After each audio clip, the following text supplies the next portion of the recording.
Tracking, alerting, protecting. This is WKYT News at 4. Scattered showers showing up on Live First Alert. Defender will put a track on those and the bigger rounds of showers and thunderstorms to follow in just a moment. The big cleanup job is getting started in Bourbon County. ISIS militants make gains in a key Syrian border town while the parents of an American hostage reach out to his captors. I'm Craig Boswell at the White House. That story coming up. Welcome to WKYT News at 4. I'm Jennifer Palumbo. After a break from the storms yesterday, rain is back in the bluegrass. Lexington isn't seeing any right now, but some places are seeing scattered showers and storms. WKYT Chief Meteorologist Chris Bailey is tracking them on First Alert Defender. Chris? Yeah, this is that soggy period, Jennifer, we've been talking about for the past several days that was likely setting up, and it is just beginning to kick off with some scattered showers and storms out there this afternoon. A lot of that stuff has been confined to southern Kentucky. Temperatures, though, mainly into the 60s in most areas. A lot of mid-60s, Richmond into Frankfort, 63 Jackson. Look at Covington, northern Kentucky with upper 50s where we've had more in the way of some of those showers. So there's kind of been a little squeeze play across the I-64 corridor. One round of showers to our north. Thunderstorms blasting parts of southern and southeastern Kentucky a little earlier this round, though, beginning to scoot on out of town. Still some dreary skies, some leftover rains from Hazard down into parts of Harlan County over into Bell County. Put everything in motion, throw the clouds on there. And our front that is lifting its way back to the northeast. Look what is developing on top of that front.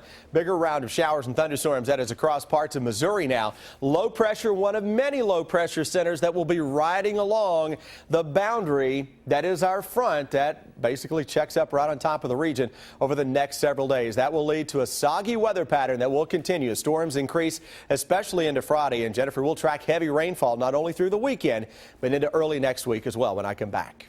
Thanks, Chris. It's another day of cleaning up for people in parts of central Kentucky hit by Tuesday's tornado outbreak.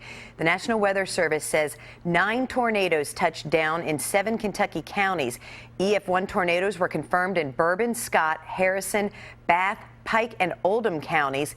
In Owen County, an EF0 was confirmed. WKYT's Sean Moody shows us the cleanup efforts in Bourbon County in our top story at 4.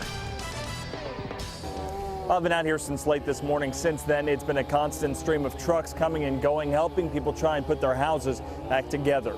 The city manager said 2 houses are destroyed and another 5 or so aren't fit to live in right now. Most of them have damage of some sort.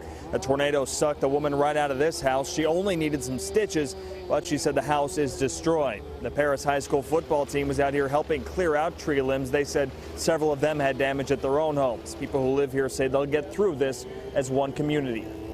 Neighbor helping neighbor over here, honey. It's one big family and everybody just pitches in and they, help each other. And people are allowed to stay in their homes right now if the damage isn't too bad. In Paris, Sean Moody, WKYT. Power has been restored to most of those homes. Tonight, family and friends will honor the victim of Lexington's latest homicide. Police say 2 masked men broke into a home on Addy Alley early Sunday morning and killed Darnell Bates. Tonight's vigil begins at 8 at the car wash on North Limestone, where Bates was recently promoted to general manager. We'll have more details on the vigil coming up on WKYT News at 5:30. We're working on a number of other stories for WKYT starting at 4:30. Amber Philpott is in the newsroom with a look at some of the news in progress. Good afternoon, Amber. Good afternoon to you, Jennifer. A man wanted for a Fleming County murder was arrested here in Lexington last night. 37-year-old Kevin Howard of Owingsville has been charged with murder, tampering with physical evidence, and theft by unlawful taking in the death of Randall Russ. Police say his remains were found in the Grange area last week. Police have also charged 55-year-old Charles Black with murder as well. Howard was arraigned today for the murder. Coming up on WKYT News at 5 and 6, we'll have the details on what happened in court. We are tracking a traffic alert in Lexington. The construction project on Leestown Road continues. Drivers are now being diverted to the newly constructed side of the project, and Alexandria Drive is set to be closed closed through 7 tonight through Trailwood Lane. Coming up on WKYT News at 5, we are talking with the transportation engineer in charge of that construction project. And Lexington council members are meeting tonight to decide if Time Warner Cable should be able to transfer its Lexington cable operations to another company. Time Warner plans to merge with Comcast, but the company has proposed selling its Lexington accounts to Charter Communications. Lexington city leaders say they've been trying to negotiate a new franchise agreement with Time Warner, and the company has not been reasonable. City leaders say they've also received numerous customer complaints about Time Warner. Coming up on WKYT News at 6, you're going to hear what city leaders are saying about this issue. That is a look at just some of the news that's in progress. Jennifer, back to you. Thanks, Amber. Now to stories making headlines around the world at 4. The terror army known as ISIS is close to capturing a Syrian town on the border with Turkey. The group reportedly now controls 1/3 of the town. Craig Boswell has more details from the White House. U.S. fighter jets dropped bombs on ISIS targets near Kobani. The militants are trying to take control of the Syrian border town. They're battling local Kurdish forces in the streets. We've been very honest about the limits of air power here. The ground forces that matter the most are indigenous ground forces. Retired General John Allen is in neighboring Turkey, helping coordinate how Turkish forces might help. If Kobani falls, it will be easier for ISIS to smuggle weapons and fighters into Syria. The White House is working to persuade Turkey, a predominantly Muslim country, to invest more in the fight against the Islamic militants. There is a broad-based consensus that ISIL is a threat to world peace, security, and order, that their barbaric behavior has to be dealt with. That barbaric behavior includes the execution of hostages. The mother of Peter Kasich, the American aid worker threatened in the latest ISIS beheading video, sent a Twitter message to the group.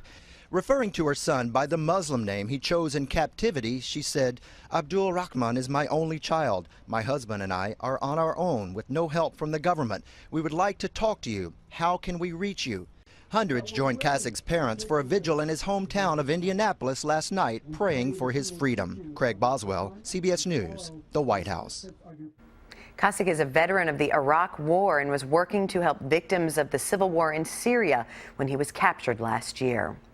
The Dallas hospital treating a sheriff's deputy who entered the apartment where an Ebola victim was living says the deputy is showing no signs that he's also infected.